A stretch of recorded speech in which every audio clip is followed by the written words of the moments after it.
boss babes and bosses. So in this video, I'm going to share with you what is the next step after creating content. So if you are a social media manager and you still don't know what is really the right process in doing a service to a client, so I think this video can help you to somehow smoothen your flow as a social media manager. So yeah, for the two previous video that I have uploaded, ito at saka ito, it's all about content creation.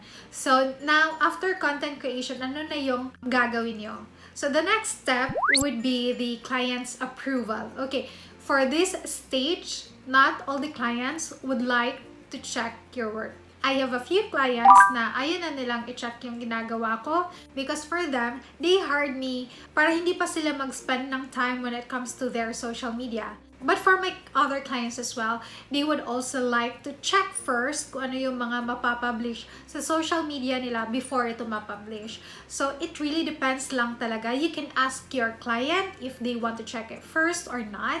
But make sure if the client is not micromanaging you, parang ikaw lang talaga yung pinapagawa sa kung ano yung mapapublish sa social media nila, please ikaw na lang mag-double check, triple check sa work nyo. Kasi mahirap din pag nagkakamali ka ng post tapos marami ng followers kasi makikita talaga yan ng mga followers eh. So, ayun. Kahit naman chine-check nila, you should also double check it para hindi na nila makita, uy, may mga errors pa na mga ganito. So, I will be going to share with you the 3 systems or ways or process, kung anong gusto nyo itawag dyan, para makapacheck kayo ng content sa client nyo without any hassle. So, if you are interested to learn, just keep on watching. So, before I'm going to share with you what is the system that I use para makapagpa-check ng work ko sa client ko, I'm going to answer this first kasi ito mostly yung natatanggap ko na questions from the group. First thing is that, ano daw yung ina-ask sa client kung magsa-start ng work? So, ako, based sa akin, ang always ko talagang tinatanong if meron na ba silang branding kit, para yun yung pagbabasihan ko sa colors nila, sa mga fonts nila, and makikita ko din doon yung mga tone of voice. And always ko din chine-check na yung mga, kung meron na silang own social media, chine-check kung ano na yung mga na-upload na, ano yung style nila in their caption or copy, kung ano yung style nila when it comes to graphics, kung may mga videos ba sila na ina-upload, and kung anong frequency nila in posting, kung marami ba silang engagements, yung mga ganun. Bali, ino-audit ko first kung ano yung mga pwede ko pang ma-improve sa kanilang social media, if ever meron na silang social media. The second thing is that ask your client for their photos or their videos, mga video clips. If ang sinasal nila is mga real products, physical products, then you can ask for the pictures of their products, also the price, the description. Kung services naman, you can ask pictures din na pwede nilang ma-provide, gusto nilang gamitin mo. You can also ask that, the goals of the company. Dapat alam mo yung mga background ng company kasi ang goal natin, why we need to get that is that para makuha natin kung ano yung tone of voice na gagamitin natin sa copy or sa caption ng social media.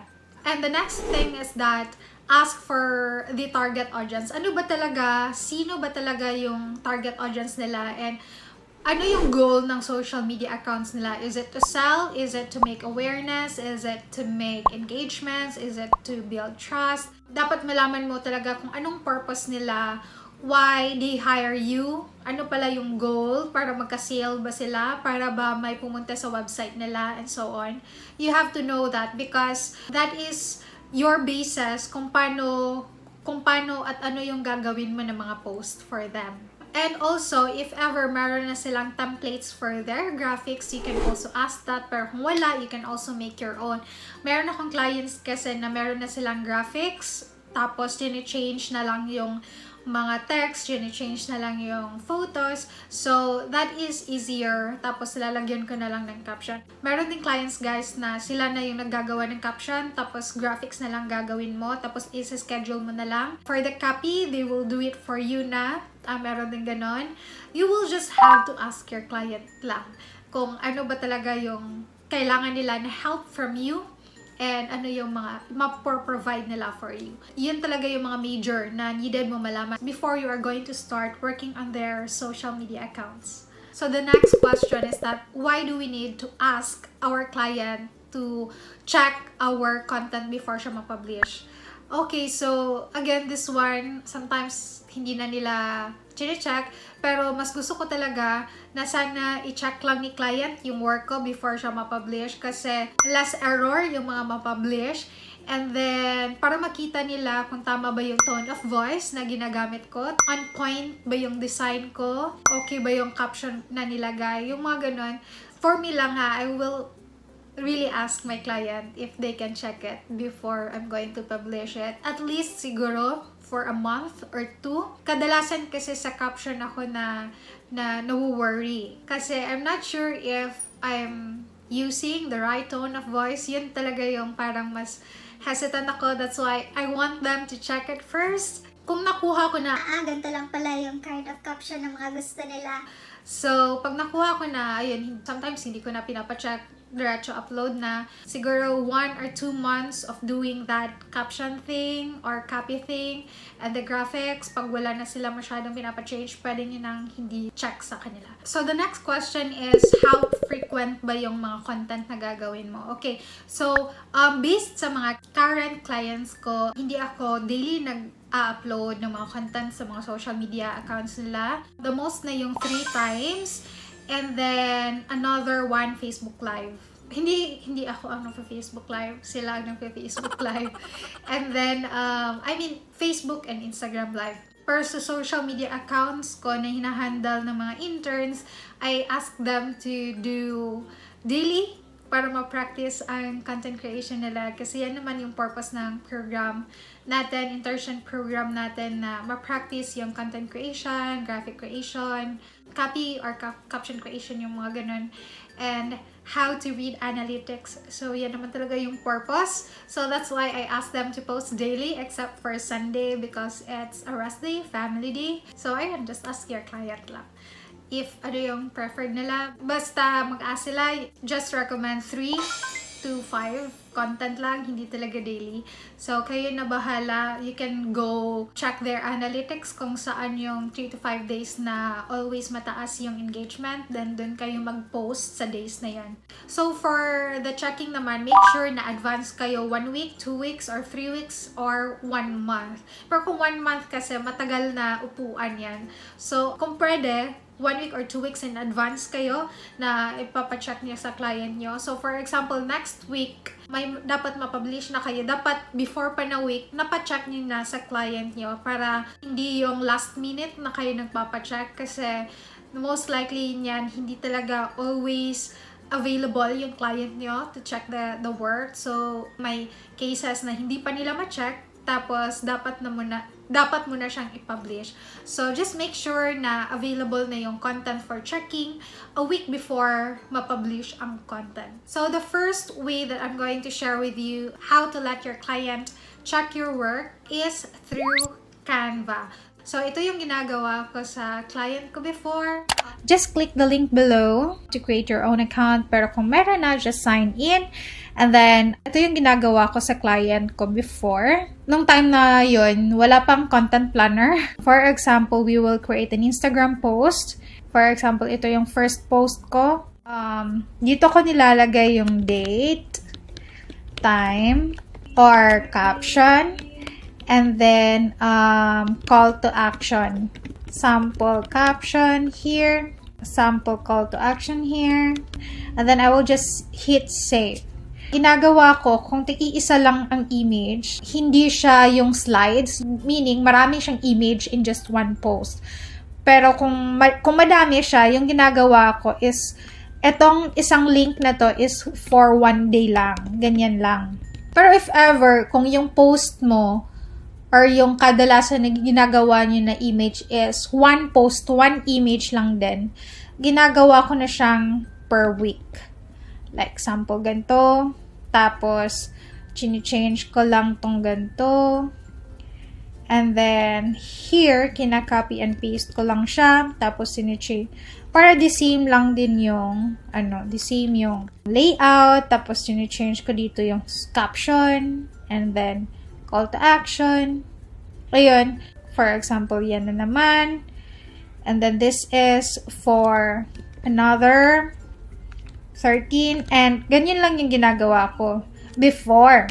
Pero, meron na ngayong content planner. If you have a premium account sa Canva nyo, meron kayong content planner, you can create from here. So, I'll give you a sample. This is just very easy. You can just click here, content planner, and then, for example, your first post here, Monday, January 11, you can just create or choose a design. So, for example, mag-choose na lang tayo ng design. Sample yung ginawa natin kanina. Tapos, meron ding all, pero ito yung recent natin. And then, choose na lang natin yung destination. So, pwede kayo makapag-schedule sa page, Twitter, group, Pinterest, LinkedIn, profile, and page, Slack, and Tumblr. So, ang kinonect ko lang dito is yung Facebook page. For January 11, ito lang page 1.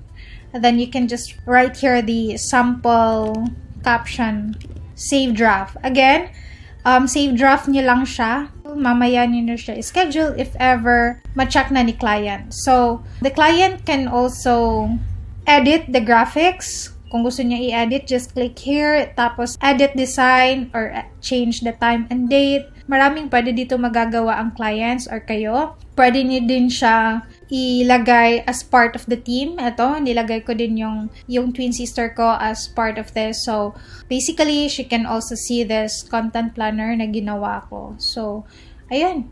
That's it. So, the next way that I'm going to teach you is through scheduling apps. So, you are just going to schedule it sa mga scheduling apps like Hootsuite, Buffer, meron pa bang Meet Edgar ngayon? I'm not sure na. Creator Studio, yung mga ganon. Anything na mga scheduling app, doon mo na lang siya schedule and make it just a draft or schedule it super ahead para makita mo na before siya ma-publish. I'm also going to give you a sample.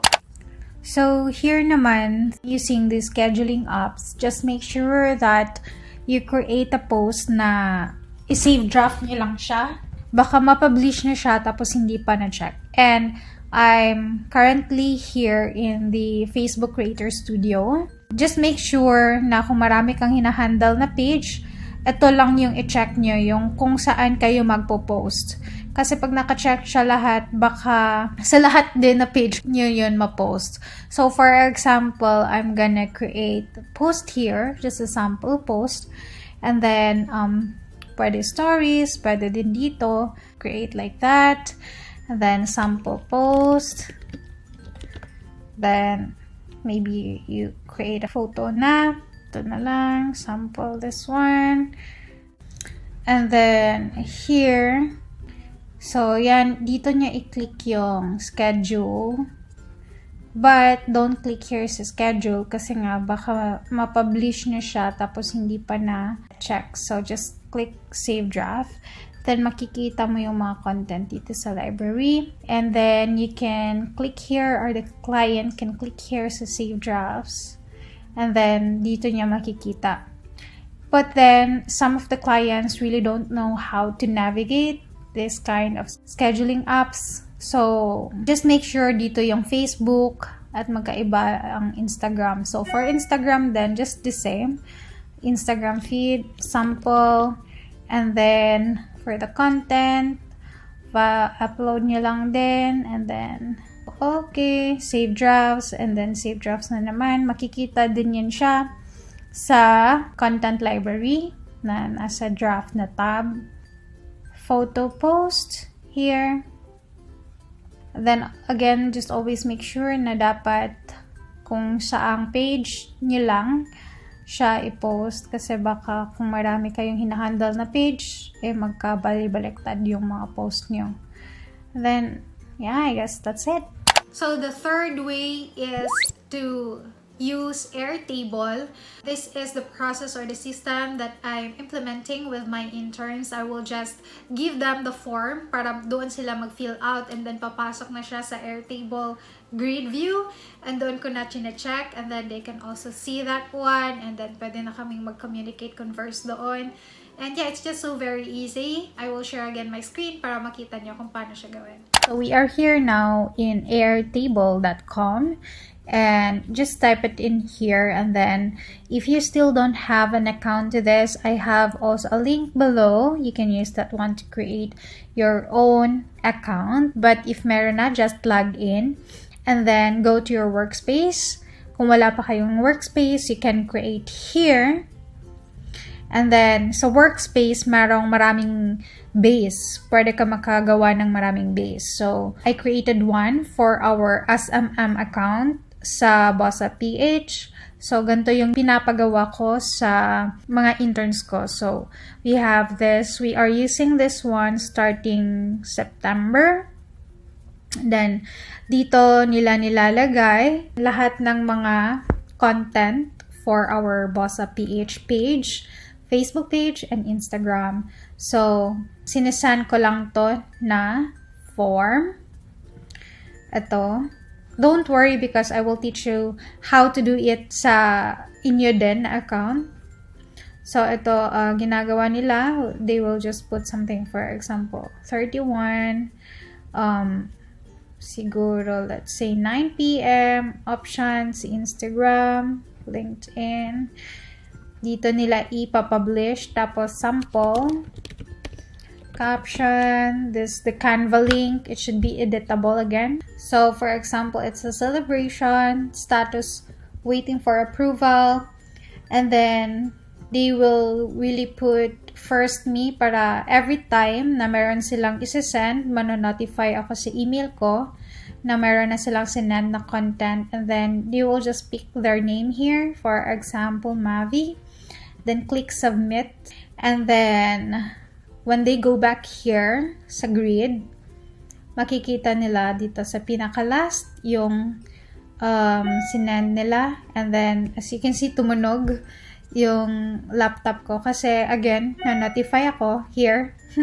So, what's good here kasi pwede mo siyang masend. For example, right-click lang, tapos send record.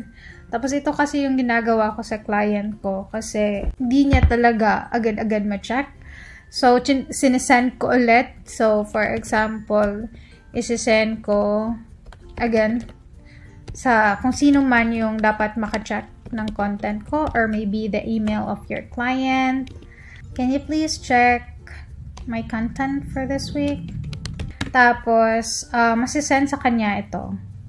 Automatic ito, sample link. So, yan yung ma-receive niya sa email niya. So, ayun. Tapos, click send lang. And what I like about it pa, kasi ang calendar, meron siyang maraming kind of views. Pwede siyang calendar, pwede siyang naka-grid. Ito yung grid. Ito din yung calendar. So, pwede siyang i-monthly, pwede siyang i-week, 2 weeks, pwede siya 3 day, tapos pwede siyang day. So, ayun. Ito yung nilagay natin last, diba? Tapos, click mo lang yung expand record. Ito yung makikita nyo, sample link na ginawa natin. Pwede kayong gumawa ng form from it. Ito yung form. Yan yung sinubmit ko. Tapos, ito yung pinakagusto ko talaga, yung Kanban. Para din siyang Trello. Actually, pwede mo siyang isort ng kung anong gusto mo. Like, ako kasi yung sinusort ko by status para makita ko kung ano yung waiting for approval. Actually, ito yung ginawa natin na sample. Automatic nalagay siya sa waiting for approval. Tapos, to be scheduled. Tapos, revised. To be revised. So, ito, kailangan na nila tong schedule kasi tapos ko na tong ma-approve. And then, pwede natin, for example, gusto kong makita kung mga ginawa na content for each creator. For example, lahat ito ginawa ni Danica. Lahat ng to ginawa ni Marge. Yeah, it depends kung ano yung gusto mong makita. You can also create a new singles field here But for me, I really want to stick here sa status. Kasi yung purpose nito is for me to check their work. You can also customize the cards. Like for example, this one, para hindi siya maraming makita. But I prefer this one para makita ko more details pa. And yeah, the other one kind of view then is here, the gallery, which I also love it. Pwede ko din siyang move if I want. Ganyan.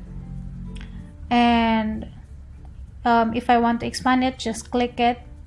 Then here, one thing is also good here is that I can comment dito mga kung ano yung gusto kong ipa-change.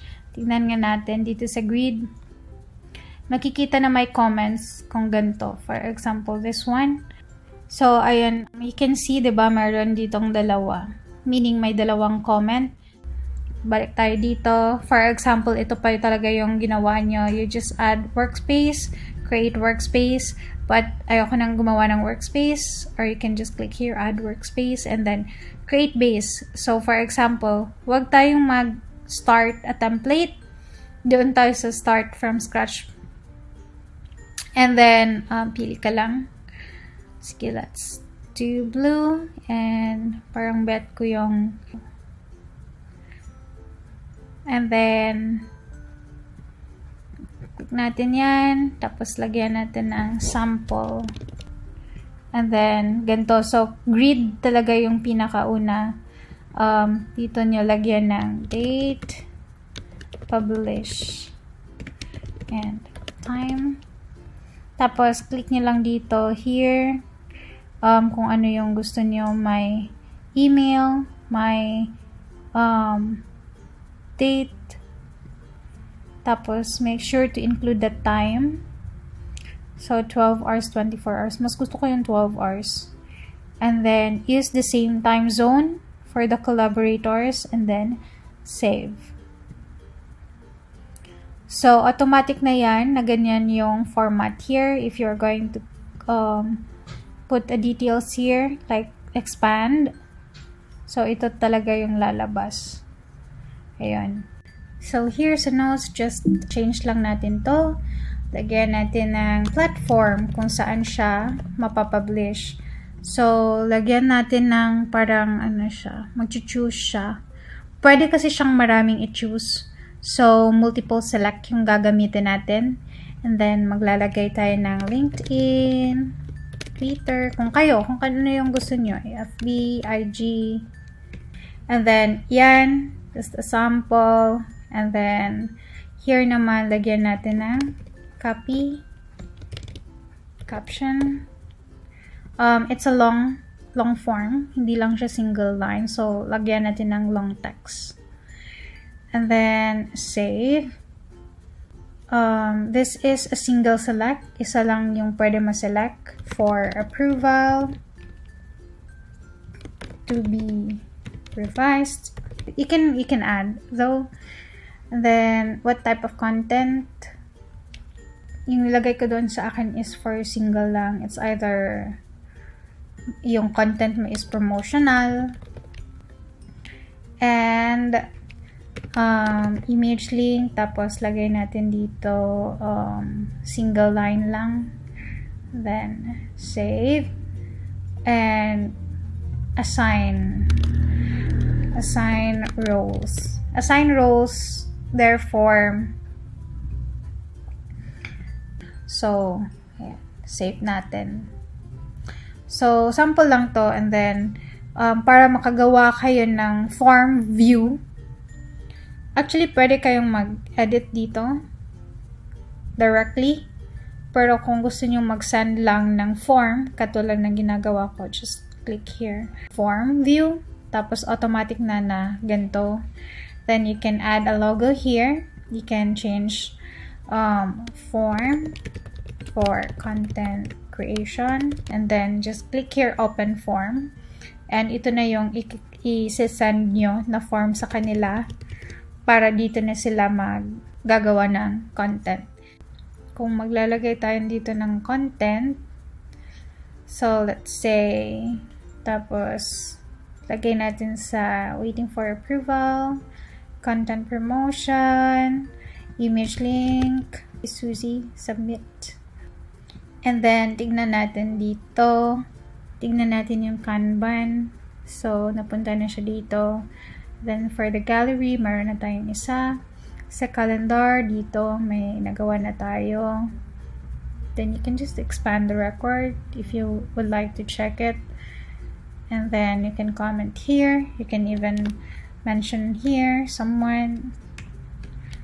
Done. And then, yeah, just how easy it is. This is why I love Airtable kasi pwede ko siyang ma-send sa client ko via email. So, ayan. That's it.